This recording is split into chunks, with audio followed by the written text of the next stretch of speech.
This video is about the requirements for a body paragraph for an argumentative essay. You must have 5 things. First, a topic sentence. In this, you'll make a claim in support of your thesis that is proven and explained throughout the paragraph.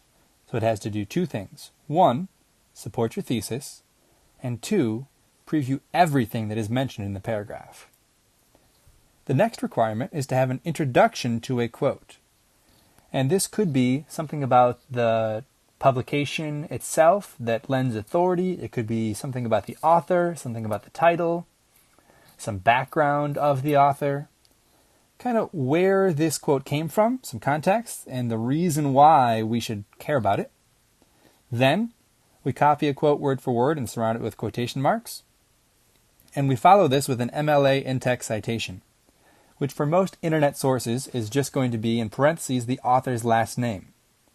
If there are page numbers, we would include that, but for many of your sources, no page numbers are required. If there is not a known author, then we put the first word or couple of words of the title, also in parentheses after our citation. Something to avoid is introducing a quote with the author's last name and then giving the author's last name again for the in-text citation. Typically, we would just drop the author's last name and have only the page number here in the citation.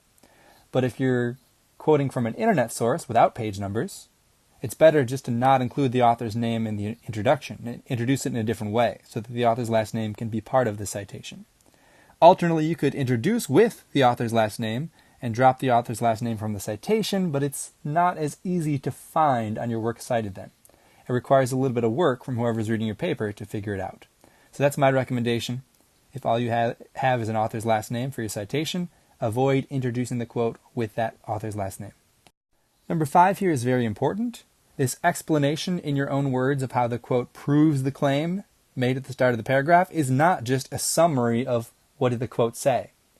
It's now that I've given you this quote, how does that prove my topic sentence? And I'll go through a few examples, but usually it's going to talk about the trustworthiness of the source or the implications or your own reasoning. You should avoid just having a topic sentence, a bunch of quotes, and then a summary of the quotes. That's repetitive, that's redundant, that's not an effective body paragraph. And remember that a good body paragraph will introduce and explain at least 2 quotes, where a bare minimum body paragraph will introduce and explain 1 quote well. So here's an example. Historical trends of income earned by American families, among other measures of income inequality, reveal a gradual but consistent reallocation of money toward the wealthiest. That's my topic sentence. It connects back to my thesis, and it previews everything in this paragraph.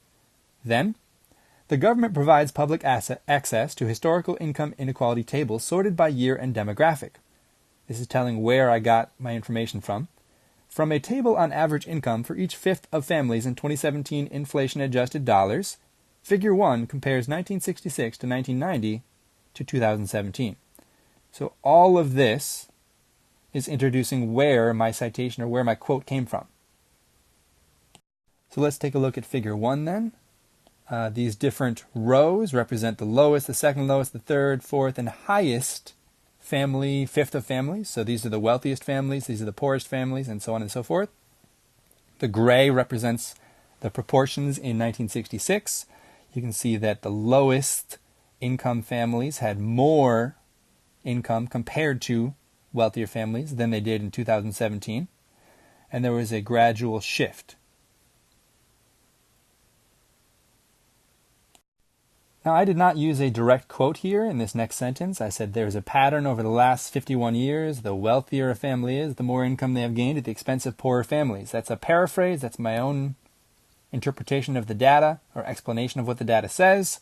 So I did not use quotation marks because it's a paraphrase, but I did include an in-text citation afterwards. And there was not an author, so I used the first 2 words of that source. Then I go on to explain that. Many income equality graphs aspire to be as inflammatory as possible, ignoring inflation or adjusting the scale of a graph to look alarming.